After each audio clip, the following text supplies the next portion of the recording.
صل على رسوله الكريم أما بعد. أعوذ بالله السميع العليم من الشيطان الرجيم من همزه ونفخه ونفثه. بسم الله الرحمن الرحيم. الرحمن على العرش استوى. سب تعریفیں اللہ رب العزت کے لیے ہے اور درود و سلام ہو محمد رسول اللہ صلی اللہ علیہ وسلم پر. حاضرین گرامی، سورہ طٰہٰ، سورۃ الانبیاء اور سورۃ الحج کے کئی رکوع ہم لوگوں نے نماز تراویح میں سماعت کیا ہے. سورہ طٰہٰ کی اسٹارٹنگ میں اللہ رب العزت نے اس چیز کو بیان کیا کہ اللہ تعالیٰ عرش پر مستوی ہے. یہاں پر عقیدے کی بات ہمیں یہ معلوم ہوتی ہے کہ جو لوگ اللہ تعالیٰ کو عرش کے علاوہ ہر جگہ حاضر ناظر مانتے ہیں، یہ عقیدہ غلط ہے. صالح الحسینی علامہ ابن باز رحمہ اللہ یہ لوگ اس ضمن میں فتویٰ دیتے ہیں کہ اللہ تعالیٰ کو ہر جگہ حاضر ناظر ماننے والا دائرہ اسلام سے خارج ہو جاتا ہے، وہ اسلام کے اندر باقی نہیں رہتا. چونکہ اللہ تعالیٰ نے خود کہا کہ رحمان عرش پر مستوی ہے. البتہ علمی اعتبار سے ساری چیزوں کو اللہ تعالیٰ جانتا ہے، ساری چیزیں اللہ تعالیٰ کی احاطہ علم میں ہے. امام مالک رحمۃ اللہ علیہ سے پوچھا گیا کہ اللہ تعالیٰ عرش پر ہے تو اللہ تعالیٰ کی کیفیت کیا ہے؟ کہ اللہ تعالیٰ کرسی پر بیٹھا ہے، لیٹا ہوا ہے، ٹہل رہا ہے، کھڑا ہے، بیٹھا ہے. امام مالک رحمۃ اللہ علیہ نے جواب دیا کہ اللہ موجود والکیفیت مجہول. یہ عقیدے کا ایک حصہ ہے کہ اللہ تعالیٰ عرش پر موجود ہے لیکن اس کی کیفیت کیا ہے یہ مجہول ہے، کوئی نہیں جانتا ہے، یہ پوشیدہ بات ہے. پھر آگے دیکھیے موسیٰ علیہ السلام کا ایک واقعہ شروع ہوتا ہے. موسیٰ علیہ السلام کے بارے میں اختصار کے ساتھ پوری باتیں، ان کی زندگی کی کہانی آپ کے سامنے پیش کیا جائے تاکہ باتیں سمجھنے میں آسان ہو. موسیٰ علیہ السلام جس وقت پیدا ہوئے اس وقت فرعون کو ان کے کاہنوں نے کہا کہ بنی اسرائیل میں ایک بچہ پیدا ہوگا جو تمہاری حکومت کو پلٹ دے گا. اب فرعون نے کہا بچنے کا راستہ کیا ہے؟ کہا بس ایک ہی راستہ ہے کہ بنی اسرائیل کے بچوں کو ختم کر دیا جائے اور بچیوں کو چھوڑا جائے. تو بچوں کو ختم کیا جانا شروع ہوا. اب موسیٰ علیہ السلام کی جو ولادت ہوئی تو موسیٰ علیہ السلام کی امی ان کو تابوت میں بند کر کے بکسا میں رسی باندھ کر کے دریا میں بہا کر کے چھوڑ دیتی تھی اور رسی کو باندھ دیتی تھی تاکہ کسی کو کان و کان خبر نہ ہو. ایک دن جلدی بازی میں موسیٰ علیہ السلام کو دودھ پلا کر کے بکسا میں رکھی، بکسا کو پانی کے کنارے بہا دی اور باندھنا بھول گئی. بکسا پانی میں بہنا شروع ہوا. اب موسیٰ علیہ السلام کی امی کو بڑی گھبراہٹ ہوئی کہ آخر کیا ہوگا. اللہ تعالیٰ نے الہام کیا کہ میں تمہارے بچے کو تم تک پہنچا دوں گا، تم خوف نہ کرو. موسیٰ علیہ السلام کی امی نے اپنی بیٹی کو یعنی موسیٰ علیہ السلام کی بہن کو اس کے تابع کر دیا کہ تم دیکھو بکسا بہہ کر کے کہیں کنارے لگے تو تم اٹھا لانا، اگر کنارے نہ لگے تو کون اس کو اٹھاتا ہے ذرا دیکھنا. یہ بکسا بہتا ہوا گیا اور فرعون کا جو شاہی محل تھا تو شاہی محل کے سامنے یہ بکسا جب نظر آیا تو آسیہ علیہ السلام جو فرعون کی بیوی ہے اس نے کہا اپنے کنیزوں سے کہ وہ جو بکسا بہ کر کے آ رہا ہے اس میں کیا ہے ذرا آپ دیکھنا چاہتے ہیں. پکڑ کر کے لایا گیا، بکسا کھولا گیا تو بہت خوبصورت بچہ. اللہ تعالیٰ نے موسیٰ علیہ السلام کے اندر وہ چیز مثال دی تھی کہ کوئی بھی دیکھتا تو بچے کی محبت اس کے دل کے اندر پیدا ہو جاتی تھی. وَأَلْقَيْتُ عَلَيْكَ مَحَبَّةً مِّنِّي وَلِتُصْنَعَ عَلَىٰ عَيْنِي کہ ہر دیکھنے والی آنکھ میں ان کی محبت بس جاتی تھی. حضرت موسیٰ علیہ السلام اتنے خوبصورت تھے. دیکھنے کے بعد کہا کہ یار یہ بچہ بڑا خوبصورت ہے اور ہم لاولد ہیں، اس بچے کو ہم لوگ پال لیں گے اور اس بچے کو رکھیں گے. فرعون قتل کرنا چاہا لیکن کہا کہ نہیں، قتل مت کیجیے، یہ گارنٹی ہے کہ پھر بنی اسرائیلی ہی کا بچہ ہے، کسی اور کا بچہ ہو سکتا ہے. اب بچے کو دودھ پلانے کی باری آئی، سارے لوگ ساری خواتین کوشش کی لیکن سب ناکام ہو گئے. اب موسیٰ علیہ السلام کی بہن جو گئی تھی پیچھے پیچھے یہ کہنے لگی کہ ایک داہیہ ہے دودھ پلانے والی، میں جانتی ہوں اگر ان کو دیا جائے تو ممکن ہے بچہ ان کا دودھ پی لے گا. کہا کون ہے بتاؤ؟ پھر بلایا گیا، موسیٰ علیہ السلام کی امی نے دودھ پلایا تو دودھ پینا شروع کر دیا. کہا کہ آپ میرے یہاں رہیں گے، آپ کا خرچہ پانی جو کچھ ہے سب دیا جائے گا، آپ یہیں پہ رہیں. موسیٰ علیہ السلام کی امی انکار کر گئی، نہیں میں یہاں نہیں رہتی، آپ بچہ دیو یا نہ کو دیو، میں یہاں نہیں رہنے والی، میں اپنے گھر پہ رہوں گی. کہا ٹھیک ہے وہیں پہ رہو، بچے کی پرورش وہیں پر کرو. تو 1 سال کنٹینیو بچوں کا قتل ہو رہا تھا. تو پھر فرعون کو یہ فکر لاحق ہوئی کہ اگر بنی اسرائیل کے پورے بچوں کو ہم قتل کر دیں گے، بچیوں کو زندہ چھوڑیں گے تو ہمارا کام کاج کرے گا کون؟ لہٰذا انہوں نے دوسرا فیصلہ کیا کیا، 1 سال بچے کو قتل کر دیا جائے اور 1 سال کے بچوں کو چھوڑ دیا جائے. تو جس سال بچوں کو قتل کیا جا رہا تھا موسیٰ علیہ السلام پیدا ہوئے تھے، اور جس سال بچوں کو چھوڑا جا رہا تھا ہارون علیہ السلام پیدا ہوئے تھے. بلاخر بچہ تھوڑا بڑا ہو گیا. اب ایک دن فرعون کی گود پر موسیٰ علیہ السلام کھیلتے ہوئے ان کی داڑھی کو پکڑ کر کے زوردار ایک تبیچہ رشید کیا. اب فرعون کی آنکھ کھلی، ارے یہ تو بنی اسرائیل کا وہی بچہ معلوم ہوتا جو میری حکومت کو پلٹ دے گا. ابھی چھوٹا بچہ اور مجھ کو تھپڑ مار رہا ہے، میں وقت کا بڑا بادشاہ، اس کو وقت کر دوں گا. اب آسیہ علیہ السلام کہنے لگی نہیں، یہ بچہ ہے، نادان ہے، اس کو کیا معلوم کہ بچہ جو ہے آپ کو جان کر کے آپ کو مار رہا ہے. کہ نہیں، میں بچے کا ٹیسٹ لوں گا. اب ٹیسٹ میں کیا لیا جائے؟ 1 پلیٹ میں انگارہ اور 1 پلیٹ میں پھول رکھا گیا اور بچے کو چھوڑ دیا گیا. موسیٰ علیہ السلام کے اندر اتنی سمجھ تو آ گئی تھی کہ پھول کو پکڑنا، لیکن فرشتے جو ہے جان بوجھ کر کے موسیٰ علیہ السلام کا ہاتھ انگارے میں دیا اور انگارہ کو پکڑ کر کے موسیٰ علیہ السلام منہ میں ڈال دیا. عمومی طور پر چھوٹے بچوں کی جو عادت ہوتی ہے کسی چیز کو پکڑنا منہ میں ڈالنا، پکڑتے ہی منہ میں ڈال دیا، ان کی زبان جل گئی. اب موسیٰ علیہ السلام کی زبان کے اندر توتلاہٹ آ گئی. اب یہ جو کچھ بات کرتے تھے ان کی بات سمجھ میں نہیں آتی تھی.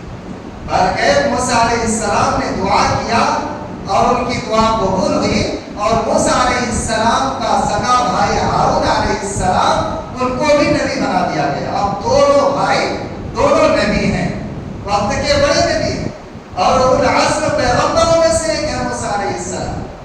بلکہ موسیٰ علیہ السلام ابھی بڑے ہوئے، ایک دن یہ دیکھ رہے ہیں کہ بنی اسرائیل کا ایک فرد اور قبطی قوم کا ایک فرد، قبطی قوم یہ فرعون کا قوم ہے اور بنی اسرائیل موسیٰ علیہ السلام کی قوم ہے. تو بنی اسرائیل کا ایک شخص قبطی قوم کا ایک شخص لڑ رہا ہے. موسیٰ علیہ السلام لڑائی چھڑا رہے تھے لیکن یہ بات سننے تیار نہیں، ایک کھینچ کر کے مارے، ایک ہاتھ مارنے پر ہی وہ آدمی مر گیا. جب آدمی مر گیا تو موسیٰ علیہ السلام کو فکر لاحق ہوئی کہ قبطی قوم کا آدمی میں نے مار دیا اور اس کے بدلے میں قتل کر دیا جاؤں گا. اب کیا کرنا؟ موسیٰ علیہ السلام جان بچا کر کے مصر سے بھاگ نکلے. کہاں بھاگے؟ مدین. اب مدین بھاگنے کے بعد ایک جھاڑ کے نیچے بیٹھے بیٹھے آرام کر رہے ہیں. اب شعیب علیہ السلام کی 2 بچیاں بکری کو دودھ پانی پلانے کے لیے لائی. موسیٰ علیہ السلام دیکھے کہ یار یہ بچیاں ہیں اور پانی پلانے کے لیے کھڑی ہیں. تو اس نے کیا کیا؟